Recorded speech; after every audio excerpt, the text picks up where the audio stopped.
A lo largo de mi vida he trabajado con líderes en distintas partes del mundo. Líderes con poder, con influencia, con aplausos, pero muchos de ellos vacíos. Pensamos que liderar era construir un personaje, decir lo correcto, parecer invencibles, ponernos una máscara. Pero un personaje nunca puede transformar a nadie, ni siquiera a sí mismo. Un líder cambia de verdad cuando su historia lo atraviesa, cuando deja de esconder la herida, cuando entiende que el dolor también enseña y que la verdad siempre termina encontrándonos. La transformación empieza cuando dejas de controlar tu historia y permites que tu historia te transforme. De eso se trata Story Becoming, de descubrir que el liderazgo más poderoso nace cuando un ser humano se atreve a convertirse en su propia historia.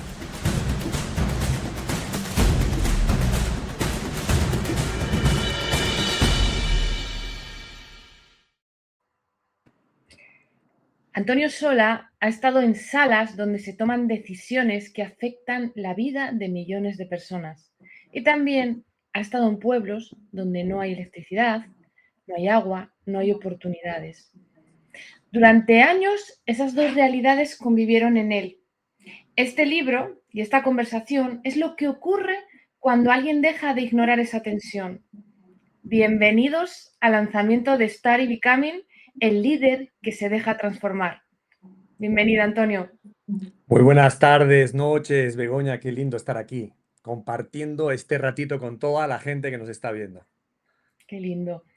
Empezamos ya, Antonio. En el libro planteas que no alcanza con contar historias ni con ejecutarlas, que el verdadero cambio ocurre en el story becoming.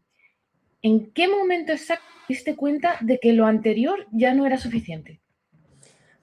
Pues mira, estaba en Sudáfrica, en Johannesburgo para ser exactos. Trabajábamos en la campaña presidencial de Lindiwe Sisulu. Ella es la hija de Walter Sisulu, que estuvo en la cárcel con Mandela 26 años, salió un año antes que Mandela, de Lindiwe Sisulu y Cyril Ramaphosa, del African National Congress, que es el partido de Nelson Mandela. Y recuerdo, pero perfectamente el momento. Una sala fría, pues perfecta, controlada, estrategia, números, poder, allí presente.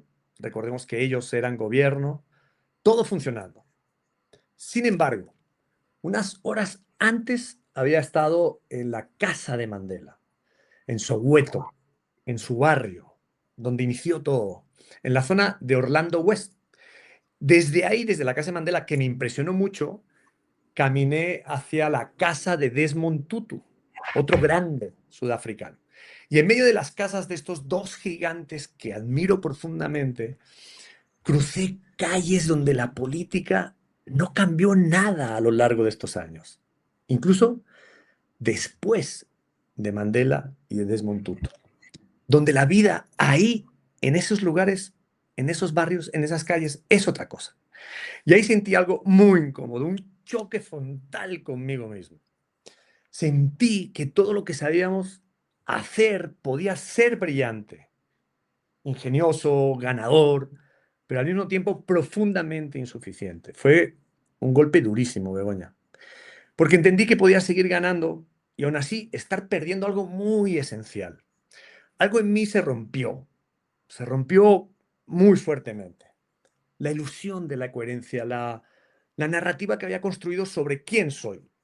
Uno durante años puede creer que todo encaja, lo que dices, lo que haces, lo que defiendes.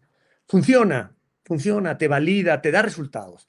Pero hay un momento en el que ves algo fuera, que ya no puedes ignorar y de repente entiendes que dentro de ti eso pues no está alineado. O sea, que ya no puedes sostenerte con la misma tranquilidad porque sabes, aunque nadie más lo vea, que hay una distancia entre lo que representas y lo que eres en realidad. Cuando esa distancia se hace consciente, ya no puedes volver a vivir en automático. A partir de ahí, o cambias o te traicionas. Así que ese momento fue mi despertar personal y profesionalmente en el ámbito de el Story Becoming. Ahí nació Story Becoming. Ahí o cambiaba o simplemente me traicionaba.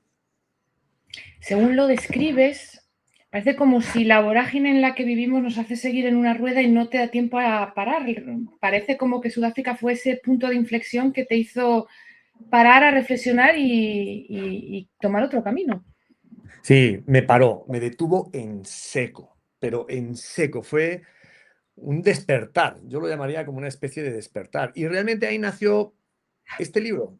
Empecé a escribir ideas sueltas, algunos artículos, porque la experiencia entre lo que uno entrega en tu profesión con otras personas y darte cuenta que en ese tránsito te vas traicionando, te puedes ir traicionando, no solo tú, sino los equipos, los candidatos, los líderes, las marcas. Esa traición que deja de ser coherente, que deja de ser lo que yo he llamado un acto de coherencia radical, termina por romperte hacia adentro. Y ahí está el problema del mundo que estamos viviendo. Ahí está el problema del mundo tal cual lo estamos viviendo. No solo del mundo, sino del vacío que muchos de nosotros o hemos sentido o estamos sintiendo o a lo mejor vamos a sentir a lo largo de nuestros días, años de vida. Así que sí, fue un despertar muy importante. Por eso, en nuestro hogar, Susana y yo tenemos un maravilloso cuadro de Nelson Mandela para no olvidar no solo a Madiba, sino este momento que fue tan poderoso para mí, para mi familia y personal y profesionalmente para todo lo que hago. Para todo el equipo también. Eh, Pues tú estuviste ahí, efectivamente. un proceso, empezaste esto hace ya unos cuantos años, luego el libro te ha llevado un proceso hasta que pueda dar la luz hoy. Largo, es un proceso que yo que he tenido el privilegio de leerlo ya, está lleno de reflexiones, de argumentos, de cimientos, es muy sólido, porque lo has construido con mucha reflexión durante estos años. Sí, con mucho amor, con mucha reflexión, con un proceso también propio de transformación que me ha llevado a entender cuál es el problema que en nuestras sociedades estamos viviendo, a entender internamente y luego tratar de expresarlo para ver cómo encontramos una solución a el vacío tan grande que muchas de nuestras sociedades y muchos de nosotros estamos manifestando. Por eso yo hablo en el libro de la transformación a la que todos de alguna manera estamos llamando. Story Becoming es ese líder, ese liderazgo que está llamado a transformarse por la propia historia que dice contar, por la propia historia que habita realmente en su vida, mirándose al espejo de frente sin máscaras. El libro precisamente señalas que a los líderes les resulta más fácil actuar que transformarse. ¿Qué pasa? ¿Qué es lo que más miedo da de esa transformación? Mira, qué reflexión tan potente. Transformarse da miedo porque durante mucho tiempo todo te funciona. Tomas decisiones, avanzas, consigues resultados, la gente confía en ti y eso probablemente te da una sensación de control muy fuerte en tu vida. El problema es que en algún momento aparece una incomodidad interna que no sabes explicar bien. A todos nos pasa. Desde fuera todo puede encajar, pero dentro algo de ti empieza a desajustarse. Y ahí es donde empieza realmente lo difícil, porque ya no se trata de hacer mejor lo que haces, sino de preguntarte desde dónde lo estás haciendo. Eso te obliga a revisar cosas profundísimas, decisiones que tomaste, formas de pensar que te trajeron hasta aquí, incluso la imagen que tienes de ti mismo. Y claro, eso te hace polvo, te descoloca, porque entras en un terreno donde ya no tienes todas las respuestas claras, donde de alguna manera te estás reconstruyendo. Ahora, buenas noticias. Cuando estás decidido a atravesar ese momento, pasa algo muy poderoso. Empiezas a actuar desde un lugar mucho más alineado contigo mismo, mucho más alineado, mucho más verdadero. E incluso como dijo Mandela, el miedo sigue ahí, sigue ahí. puedes seguir ahí. Pero entonces el miedo, cuando atraviesas ese momento, ya no decide por ti. Y ahí es donde la transformación se produce de una forma totalmente poderosa. En esta respuesta mencionas varias veces la palabra decidir, decisión. Es una decisión realmente. Si te metes en el proceso, piensas un poco, te ahogas si no decides salir adelante, ¿no? Por supuesto, es una decisión interna. Es que, como decíamos al principio, querida Bego, afuera puede estar todo bien, pero hay algo adentro que empezó a hacer ruido. Entonces, es un acto de mirar hacia adentro. El liderazgo auténtico es dejar de contar, dejar de hacer y estar dispuesto a encarnar. Encarnar significa ser tú mismo en el liderazgo que estás dispuesto a llevar hacia adelante. Todo lo demás en el mundo, en nuestros países, en nuestras sociedades y también en nuestras vidas va a terminar por quebrarse. Así que ese es el camino que tenemos que buscar dentro y en una decisión que nos transforme para siempre, porque es una decisión. Sabes que lo que planteas está rompiendo los moldes que hay hoy en día, de dejar de contar, dejar de hacer. Es una ruptura total de moldes. Bueno, yo creo, porque es parte del problema que hemos tenido, que tenemos en nuestras sociedades, que lo que se denominó el storytelling para conectar emocionalmente entre nosotros terminó por ser hueco, por ser una herramienta vacía. Y luego, porque así somos los humanos, nos inventamos otra herramienta para ayudar a la herramienta que estaba muriendo, que fue el story doing, que es hacer, aparentar que hacemos. Y caímos en vacíos profundos a nivel, desde el liderazgo, desde luego, a nivel personal y también profesional. El storytelling terminó por no resolver nada, el story doing terminó por ser una herramienta que solapaba lo que nos contábamos, una manera de demostrar que hacíamos sin representar nada. Y en realidad la salida es encarnar, como dije antes, encarnar un proceso de liderazgo que tiene que ver con este término que hemos creado en la fundación y en el libro, que es Story Becoming, el líder que se deja transformar por la historia que cuenta. Por eso, encarnar es tan importante. Podríamos hablar de muchos liderazgos, empezando por Jesucristo, que admiro mucho, cómo encarnaron en su propia vida las decisiones que estaban tomando. Mirarse al espejo, tratar de decirse la verdad y salir por la puerta de tu casa mintiéndote es relativamente sencillo y todos lo hacemos. Pero mirarte al espejo, decirte la verdad y sostenerla con coherencia interna es realmente lo difícil. Es realmente lo más complicado. Si tuvieras que resumir el libro en una sola pregunta que nadie quiere hacerse, pero que todos deberían, ¿cuál sería? Wow. Sería esta. Mi vida está a la altura de mi discurso, de lo que hablo, o mi discurso, lo que hablo, está tapando mi vida. Mira, esta pregunta es muy importante y yo creo que muy pocos se la hacen. Y llega un momento en tu vida que te la tienes que hacer. ¿Por qué? Porque todos sabemos qué decir, más o menos. Sabemos construir relatos, argumentos, posiciones. Sabemos cómo sonar convincentes.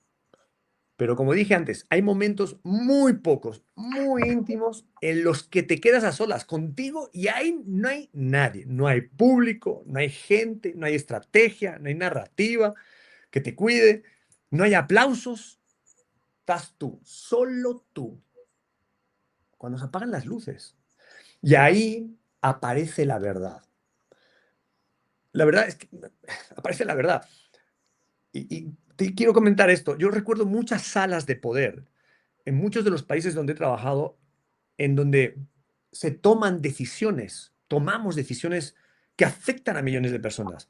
Creamos discursos perfectamente diseñados, bonitos, pero sin embargo, en la mirada de algunas de las personas que están ahí en la sala, algo no encaja. Es como si todo estuviera bien, pero no del todo sostenido. El algoritmo es eficiencia, pero el liderazgo es presencia, es resonancia, es resonancia. Y ese pequeño desajuste que tiene que ver entre el algoritmo hoy tan de moda y la presencia, la resonancia, es suficiente para que todo empiece a romperse. Porque cuando lo que dices y lo que eres se separan, puede pasar algún tiempo, incluso puedes seguir avanzando, pero en algún momento esa distancia se rompe, se vuelve insostenible. El problema del mundo hoy y de muchos de nosotros no tiene que ver con falta de talento, ni de ideas, ni de capacidad. Tiene que ver con algo mucho más profundo, la distancia entre lo que proclamas y lo que realmente eres capaz de encarnar. Cuando esa distancia desaparece, cuando alguien consigue alinear eso de verdad, ocurre la magia. Ya no necesitas convencer a nadie, porque la gente simplemente lo siente. Y ese es el verdadero poder.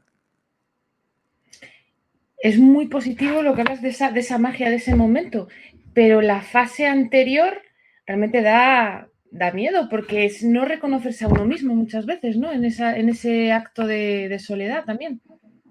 Lo que pasa es que te dejas de reconocer. Yo tuve un mentor, que en paz descanse, que murió joven, que me dijo, y que quizás ahí también empezó Story Becoming ya hace más años antes de Sudáfrica. Me dijo lo siguiente: cuidado y no te duchas para quitarte el barro de encima, porque si no lo haces, te empiezas a ver en el espejo un día, otro día, otro día, y el barro, por no decir otra palabra, se acumula, se acumula, se acumula. Y en un momento dado te miras al espejo y de tanto barro ya no te reconoces. Y eso nos pasa mucho a todos. Y eso hay manera de romperlo. Duele, pero hay manera de romperlo. Hay manera de volver a ser tú mismo. Hay manera de encarnarte a ti mismo. Esto no tiene nada que ver ahora, esto que estoy hablando, con empresas, equipos de fútbol, mm, partidos políticos. No, no, no. Esto tiene que ver con nosotros, con cada uno de nosotros. Mirarte al espejo, ducharte todos los días y salir a la calle a conquistar el mundo sabiendo quién eres, qué te dices y qué sientes. Qué metáfora más potente, la verdad que sí. Planteas que estamos en el fin de una civilización y en el inicio de otra. ¿Qué ves hoy, algo concreto que hayas visto en los últimos meses que te confirma que ese cambio ya está ocurriendo? Mira, lo primero que te quiero decir es que estamos asistiendo al fin de los personajes. A mí este tema es muy importante porque el personaje es lo primero que tienes que estar dispuesto a soltar en este proceso. Ya no es tiempo de personajes, ya no es tiempo de interpretarnos a nosotros mismos. Ese personaje que construimos para funcionar, para gustar, para ganar, te pudo dar resultados, nos pudo dar resultados, pero ya no eres tú porque es un personaje y a veces el personaje come a la persona. Yo, como muchos de nosotros que estamos aquí, tuve que hacer eso, soltar el personaje y eso duele, porque ese personaje llega a protegerte, tiene que ver mucho con el funcionamiento del ego, pero también te limita. Y entonces, si eso lo llevamos hacia afuera en el mundo que estamos viviendo, lo concreto que he visto que en los últimos meses, años, confirma que hay un cambio civilizatorio tiene que ver con esto que estamos conversando. El fin de los personajes. Y llevado a mi profesión, el fin de las ideologías. El fin de las ideologías, que han sido el pan para hoy y el hambre para mañana. El fin de las religiones como hoy las tenemos concebidas. El fin del ciclo político y también de nuestras longevas y viejas, maduras democracias que ya no nos están resolviendo los problemas que tenemos en nuestra vida cotidiana. Entonces, estos tres elementos me llevan a sentir que hoy, en este cambio de civilización que estamos viviendo, en donde se va un mundo que conocemos y llega uno que desconocemos, estamos obligados a construir un nuevo acuerdo, un nuevo pacto social de convivencia en todos nosotros, un nuevo lenguaje. Por eso Story Becoming como término, para definir cosas que ya nos están pasando. Un nuevo vocabulario y unas nuevas reglas de juego que nos permitan encontrar un lugar en el mundo. Yo no creo que los Terian sean torpes, inútiles y que estén locos y locas. Lo que yo creo que es que están buscando un lugar al cual pertenecer, un lugar en el cual puedan ser, porque el mundo agotado que se va ya no nos da espacio. Eso es lo que estoy viendo de manera muy fuerte en los últimos meses.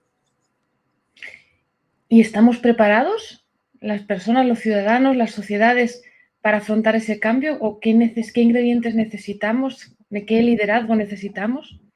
No, no estamos preparados, pero sí creo que tenemos voluntad de prepararnos y también creo que estamos dispuestos para transitar el dolor que supone un cambio de esta magnitud, porque no hay alternativa. Decía Willy Rogers, o te adaptas al cambio o el cambio te va a arrollar. Y eso es el punto una vez más en el que nos encontramos. No solo el cambio propio de tu vida, sino del que estamos hablando, sino el cambio que tiene que ver con nuestras sociedades, con nuestros países, con el mundo en general, con la humanidad. Yo te pregunto, Begoña, ¿qué vamos a hacer con nuestros hijos, con nosotros mismos, cuando en muy pocos años estemos conviviendo con nuestra propia especie humana modificada por la tecnología? Los humanos no modificados y los humanos modificados. No solo ya es entonces el fin de la ideología, de las religiones, del ciclo político, sino cómo vamos a convivir con ese cambio tan abismal que viene de camino, que ya es visible y que va a transformar la forma en la que estamos viviendo. Tenemos que estar predispuestos a ese cambio y transitar por el dolor que nos va a generar el cambio para llegar a un nuevo puerto. Puede que no estemos preparados, pero sí o sí vamos a tener que entrar a esa dinámica de cambio. Totalmente, pero por ejemplo, en este momento de tanta incertidumbre, este cambio de era, la gente también, yo creo que también por miedo, si no es confundida, se aferra a lo que conoce, a esas ideologías, a las religiones, y surgen tantos fanatismos como estamos viendo también hoy en las noticias, que pasan cosas verdaderamente graves. ¿Qué les dirías tú para que se convenzan de este cambio? Yo, De la más que convencerte del cambio, Begoña, lo que yo creo es que hay que estar dispuestos a transformarnos por lo que estamos sintiendo. Y si estás dispuesto a esa transformación, tu propia vida va a cambiar para bien. Tu propia vida te va a permitir sentir las metas que puedes llegar a conquistar. Todo está dentro de nosotros, es que nada está fuera. Por eso el liderazgo individual ha quedado en ese vacío del que estábamos hablando antes. El poder con mayúsculas tiene que ver con nosotros. El poder con minúsculas es lo que está fuera. El poder con mayúsculas, el que nos permite construirnos como líderes de nuestra propia vida para aceptar ese cambio del que estamos hablando y soltar todo aquello que no nos sirve ya para absolutamente nada. Porque es mandatorio tener que soltar. A todos los que nos están escuchando, viendo, hay que soltar para poder entrar en este proceso de transformación del que estamos hablando. Totalmente. ¿Cuánto de este libro, Antonio, es también tu propia historia de transformación? ¿Qué tuviste que soltar tú para poder escribirlo? Para poder escribirlo, para poder vivir en este proceso de transformación. Yo creo que lo que tuve que soltar fue la versión de mí que siempre tenía respuestas. Porque esta cosa de aquí arriba te da respuestas todo el tiempo. Durante años ese era mi lugar. Saber, decidir, ganar, todo funcionaba genial. Pero en ese momento del que hablábamos me di cuenta de que también era una forma de esconderme. Mientras tienes todas las respuestas, evitas hacerte las preguntas que realmente importan. O sea, cuando crees que tienes todas las respuestas, evitas hacerte las preguntas que realmente te importan. Cuando empecé a hacerme esas preguntas, hubo muchos silencios incómodos, hubo dudas, hubo momentos de dolor en los que no sabía quién estaba siendo. Eso genera mucho pánico. A veces huyes hacia adelante, pero asumir el proceso de preguntarte y de responderte es vital, porque ahí, desde mi punto de vista, empieza lo real y también lo doloroso en este tránsito del que estamos hablando. Creo que tenemos que hacer también un disclaimer, porque Story Becoming no es para líderes, o no es solo para líderes políticos, es para cualquiera que realmente quiera conocerse, que quiera ejercer esa transformación, es para un ciudadano individual, el proceso. Sí. Sí, sin duda, sin duda. O sea, yo creo que si te atreves a romper la historia, tú que nos estás escuchando, que te contaba sobre ti mismo, probablemente no vas a poder volver atrás. Puedes seguir ganando cualquier circunstancia en tu vida, cualquier batalla en tu vida y aún así estar perdiendo lo más importante. Darte cuenta de eso transforma tu vida. El problema no es lo que dices, es si eres capaz de sostenerlo en tu vida. Y eso no es para un líder político, eso no es para el Papa León XIV, eso es para todos. No es un tema de talento, no es un tema de ideas, es un tema de falta de la verdad en nuestras propias vidas. Observar la coherencia es lo que de alguna manera nos permite seguir siendo ese ser que está dispuesto al cambio. Porque, y por eso sirve para todos, el miedo no es cambiar lo que hacemos, es descubrir quién eres sin el personaje. Estar dispuesto a ser creíble y que cuando lo que dices y lo que eres lo alineas, todo empieza a tener sentido. Entonces, es un proceso al que todos, absolutamente todos, estamos llamados, porque este es un liderazgo que viene, que no se va a explicar, porque se va a sentir. Y eso es lo más poderoso que hoy los humanos, en el mundo que estamos viviendo, tenemos. Hablas de observar la coherencia, que me parece también un concepto muy, muy, muy potente. Y sobre todo ahora que somos nosotros los ciudadanos los que exigimos a los que están arriba coherencia. Qué importante mirarnos hacia adentro y exigirnosla a nosotros mismos. La coherencia es hoy el acto de coraje existencial más importante para con uno mismo. Es de supervivencia y es absolutamente imprescindible. Cuando eres coherente, todo empieza en una transformación que nace no fuera, sino que nace dentro de ti.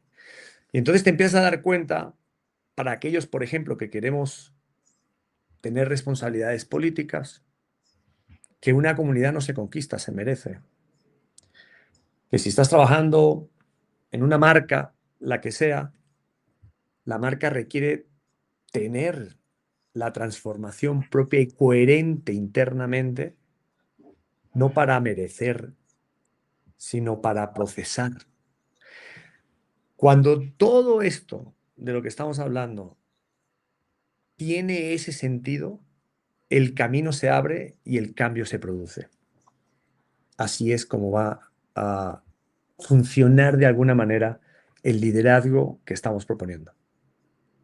Maravillosa reflexión. Ya para terminar, Antonio, Qué rápido, qué aquí rápido. se ha hecho muy cortito, la verdad que muy interesante. Claro que sí. ¿A quién le regalarías este libro? Que digas, tienes aquí deberes. Mira, se lo regalaría a Jovenel Moïse, que fue presidente de Haití y que entregó su vida, lo asesinaron y en la entrega de su vida me mostró cuál es el camino,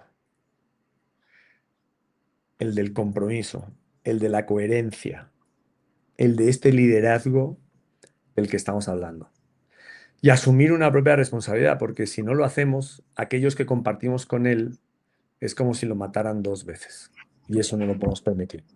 Así que a Josnel se lo quisiera regalar a alguien que siente que su vida le queda pequeña, aunque desde fuera parezca que todo está bien. Se lo regalaría a alguien que ya no puede seguir haciendo como que todo encaja. También a alguien que está dispuesto a incomodarse consigo mismo y a salir adelante. Y desde luego, porque no puede ser de otra manera, se lo regalaría a Susana, mi esposa, que entre otras cosas me ayudó, me enseñó a hacerme las preguntas correctas. Maravilloso. Muchas gracias, Antonio. Me quedo con esas tareas, esos deberes que tenemos que soltar el personaje, decidir soltar al personaje, hacernos las preguntas, vivir en coherencia, tener ese compromiso que manifestabas ahora con el espectacular ejemplo de Jovenel Moïse. Y con esos deberes nos despedimos. A todos los que nos están viendo, tenéis la posibilidad de comprar en Amazon en unos días. Estad atentos a nuestras redes, lo anunciaremos cuando esté disponible, pero en unos días ya lo tendréis ahí. Story Becoming, el líder que se deja transformar. Muchas gracias, Antonio. Muchas gracias también a quienes habéis estado al otro lado escuchándonos, y si algo de lo que habéis sentido hoy os ha movido, aunque sea un poquito, quizá no es casualidad, quizás es el principio de algo que ya se está empezando a cambiar por dentro. Nos vemos en el camino. Gracias, Antonio. Gracias a ti, Begoña. Un abrazo gigante para todos. Nos vemos en el camino con el corazón en la mano. Gracias. Chao, chao. Adiós.